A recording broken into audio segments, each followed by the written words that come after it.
여러분 안녕하십니까? 뉴스 더 개벽입니다. 세계 곳곳에서 발생한 개벽 뉴스 알려드립니다. 중국이 일론 머스크의 스타링크에 맞서 초대형 저궤도 통신 위성망 구축에 나서면서 미중 간 우주 경쟁이 한층 격화되고 있습니다. 홍콩 사우스차이나 모닝포스트에 따르면 중국 기업들은 최근 유엔 산하 국제전기통신연합에 20만 개가 넘는 인터넷 위성 발사 계획을 제출했습니다. 제한된 궤도를 둘러싼 선점 경쟁이 본격화됐다는 평가가 나옵니다. 이에 대응해 스페이스X는 지난 9일 미국 연방통신위원회로부터 올해 7,500기의 위성 추가 발사 승인을 받았습니다. 스페이스X는 총 3만 개 규모의 위성군을 제안했지만 당국은 우선 일부만 허가했습니다. 현재 약 1만 기의 스타링크 위성이 지구 저궤도에서 운용 중이며 각 위성은 약 5년 임무 후 대기권에서 소각되도록 설계돼 있습니다. 중국은 지난달 유엔을 통해 스타링크 같은 저궤도 위성이 충돌 위험을 키우고 테러 단체 등에 악용될 소지가 있다며 문제를 제기했습니다. 이번 대규모 신청은 유엔 무대에서 미국과 위성 문제로 충돌한 직후 이뤄졌다는 점에서 전략적 대응이라는 해석이 나옵니다. 실제로 중국은 2021년 자국 우주정거장 팅궁과 스타링크 위성이 근접 비행해 우주 비행사 안전을 위협했다고 주장했고 스페이스X 역시 자사 위성과 중국 위성이 충돌할 뻔했다고 맞서왔습니다. 중국은 스타링크의 급성장에 대응해 2021년 국유기업 스타넷을 설립하고 거왕 프로젝트를 가동 중입니다. 이번에 신청된 CTC-1과 CTC-2 계획만 해도 각각 9만 6천여 기의 위성을 발사하겠다는 내용입니다. ITU 규정상 신청 후 7년 이내에 최소 1기 이상을 발사해야 권리가 유지되는 만큼 단기간 내 실제 발사가 이어질 가능성도 큽니다. ITU는 미국과 중국이 제한된 궤도와 주파수라는 자원을 선점하려 경쟁하면서 우주 쓰레기 증가와 충돌 위험이 커지고 있다며 국제 공조의 필요성을 강조했습니다. 저궤도 통신 위성이 안보와 경제를 동시에 좌우하는 핵심 인프라로 떠오르면서 우주 공간은 새로운 전략 경쟁의 최전선으로 변하고 있습니다.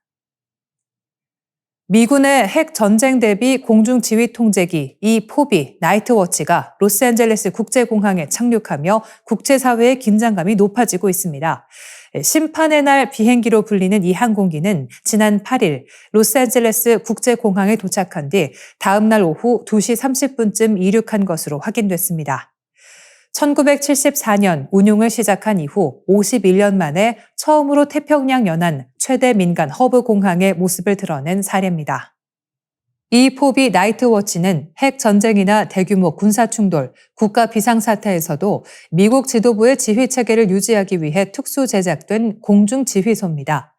보잉 747 기체를 군사용으로 개조했으며 핵 폭발과 전자기 펄스 공격에도 견딜 수 있도록 설계됐습니다. 지상 지휘시설이 파괴되는 최악의 상황이 발생할 경우 대통령과 국방장관, 합참의장이 이 항공기에 탑승해 전쟁을 지휘하게 됩니다. 이 항공기에서 내려진 명령은 인공위성을 통해 전 세계 미군에 전달되며 대륙간 탄도미사일과 전략폭격기, 핵 잠수함까지 통제할 수 있습니다. 급유 없이도 약 12시간 채공이 가능하고 공중급유 시에는 최대 72시간 가까이 하늘에 머물 수 있습니다. 현재 운용 중인 기차는 단 4대뿐이며 미 공군은 항상 최소 1대를 즉각 출동 가능한 상태로 유지하고 있습니다. 이번 착륙 당시 이 포비 뒤를 이어 C-17 수송기가 이륙하는 장면도 항공 영상 채널을 통해 포착되면서 각종 해석이 쏟아졌습니다. 번화한 민간 공항에 핵 전쟁 대비 전략 자산이 등장하자 사회관계망 서비스에서는 전쟁이 임박한 것 아니냐라는 불안 섞인 반응이 확산됐습니다. 그러나 미 국방부는 이번 이동이 긴급 군사조치와는 무관하다고 설명했습니다. 피트 헤그세스 국방장관의 남부 캘리포니아 방문 일정에 맞춰 사전에 계획된 비행이었다는 것입니다. 헤그세스 장관은 미국 방위산업 기지를 시찰하고 군 모병을 확대하기 위한 자유의 무기고 순회 일정의 일환으로 이 지역을 찾았으며 이 항공기에는 구구 성향 활동가 로라 루머도 함께 탑승한 것으로 전해졌습니다. 군사 전문가들은 이번 사례를 즉각적인 전쟁 신호로 해석하는 데에는 선을 긋고 있습니다. 다만 핵 지휘 체계의 생존성과 분산 운용 능력을 공개적으로 보여줌으로써 미국이 최악의 시나리오까지 대비하고 있다는 강력한 억지 메시지를 전달한 장면이라는 평가가 나옵니다. 이 포비의 이례적 착륙은 그 자체로 국제 정세의 불안정성을 다시 한번 각인시키는 상징적 사건으로 받아들여지고 있습니다. 연일 격화되고 있는 이란 시위 사태를 정리합니다. 이번 사태의 직접적인 도화선은 이란 리알화 가치의 급락입니다. 서방의 장기 제재로 물가가 폭등하고 생필품조차 감당하기 어려운 상황에서 경제난에 분노한 민심이 거리로 쏟아져 나온 것입니다. 먹고 사는 문제가 한계점에 도달하며 분노가 폭발했다고 볼 수 있습니다. 이번 시위는 과거와 성격이 다릅니다.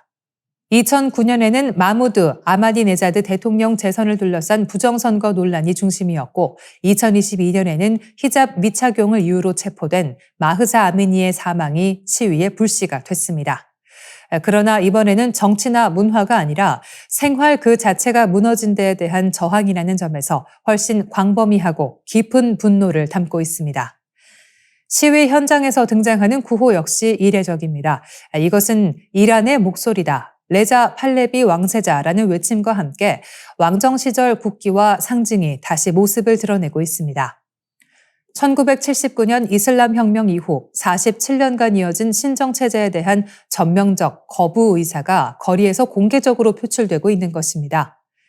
최고 지도자 아야톨라 세이드 알리 하메네이를 직접 겨냥한 구호까지 등장하며 체제의 금기가 무너지고 있다는 평가가 나옵니다. 팔레비 왕조 시절 이란은 사회 분위기가 상대적으로 자유로웠고 중동의 파리로 불리며 친미 국가로 자리 잡았습니다. 이스라엘과 한국과도 우호적 관계를 유지했고 서울의 테헤란로 역시 이 시기의 산물입니다.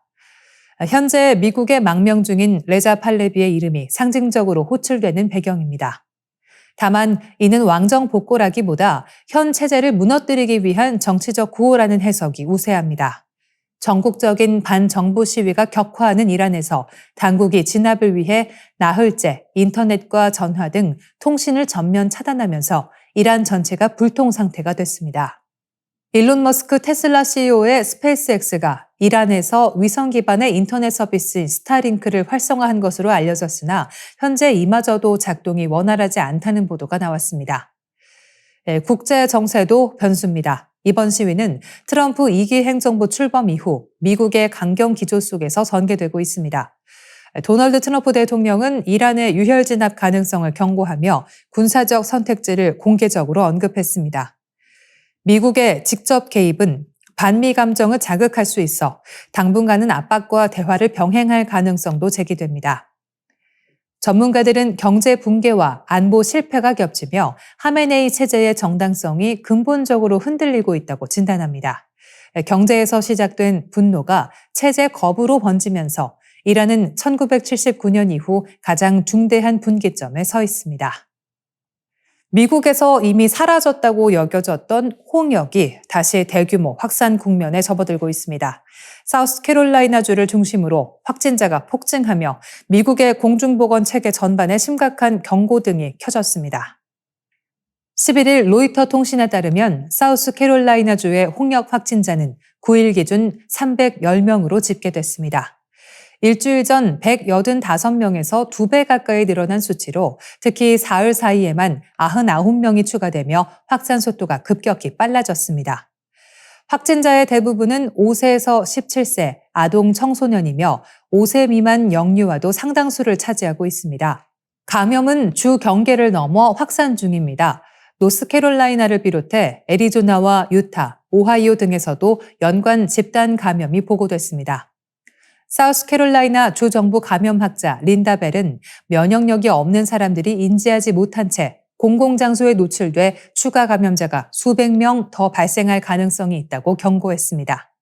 홍역의 전파력은 매우 강력합니다. 미국 질병통제예방센터 분석에 따르면 홍역의 기초감염 재생산 지수는 12에서 18로 초기 코로나19보다 최소 6배 이상 높습니다. 실제로 2025년 미국 내 홍역 확진자는 2,144명으로 1992년 이후 33년 만에 최다를 기록했습니다. 이는 2024년과 비교해 7배 이상 급증한 수치입니다. 미국은 2000년 홍역 완전 퇴치를 공식 선언했지만 이번 유행으로 홍역 퇴치국 지위를 상실할 위기에 놓였습니다. 공중보건 전문가들은 이 같은 재유행의 배경으로 도널드 트럼프 행정부의 백신 정책 변화를 지목하고 있습니다. 대표적 백신 회의론자인 로버트 F. 케네디 주니어가 보건부 장관으로 취임한 이후 백신 불신이 정책으로 반영됐다는 지적입니다. 실제로 CDC는 최근 아동 필수 예방접종 권고 대상을 대폭 축소했습니다. 이에 대해 피터 호테즈 베일러 의대 교수는 기술이 없어서가 아니라 기술을 사용할 정치적 의지가 사라진 결과라며 미국이 1980년대로 후퇴하고 있다고 비판했습니다. 현지에서는 홍역을 시작으로 소아마비 등 과거 퇴치됐던 전염병이 다시 확산할 수 있다는 우려도 커지고 있습니다. 전문가들은 이번 사태가 공중보건을 정치화한 대가라며 백신 정책의 전면 재검토가 시급하다고 강조하고 있습니다. 1995년 일본을 뒤흔든 고베 대지진, 그 참사가 발생한 지 31년이 지났습니다. 고베시를 비롯한 일본 각지에서는 희생자들을 기리는 추모 행사가 열리며 재난의 기억과 교훈을 되새겼습니다. 하지만 시간이 흐르며 참사에 대한 사회적 관심은 점차 옅어지고 있습니다. 당시 고베 대지진은 지진의 나라, 일본이 믿어왔던 방제 시스템과 안전 신화의 한계를 드러낸 사건이었습니다. 일본 사회는 이 재난을 과거가 아닌 미래의 과제로 다시 마주하고 있습니다. 오늘은 고베 대지진 추모 현장을 다녀온 이보순 특파원이 이 소식을 전해드립니다. 지금 저는 31년 전 발생한 한신 아와지 대지진을 계기로 세워진 사람과 방제 미래센터 앞에 와 있습니다. 1995년 일본을 뒤흔든 고베 한신 아와지 대지진이 지난 1월 17일부로 발생 31주년을 맞았습니다. 고베시를 비롯한 일본 각지에서는 희생자들을 기리는 추모 행사가 일제히 열리며 재난의 기억과 교훈을 되새기는 하루가 이어졌습니다. 당시의 상처가 아직도 완전히 아물지 않은 채 사회 전반에 남긴 의미를 다시 묻는 시간으로 받아들여지고 있습니다. 한신 아와지 대지진은 1995년 1월 17일 오전 5시 46분 효고현 아와지섬 북부를 진원으로 발생한 규모 7.3의 강진이었습니다. 일본 기상청 관측 사상 처음으로 진도 7이 기록된 지진으로 건물 붕괴와 대형 화재가 연쇄적으로 발생했습니다. 장기 피난 생활 속에서 건강이 악화돼 숨진 이른바 재해 관련사까지 포함해 모두 6,434명이 목숨을 잃었고 부상자는 4만 3천 명을 넘었습니다.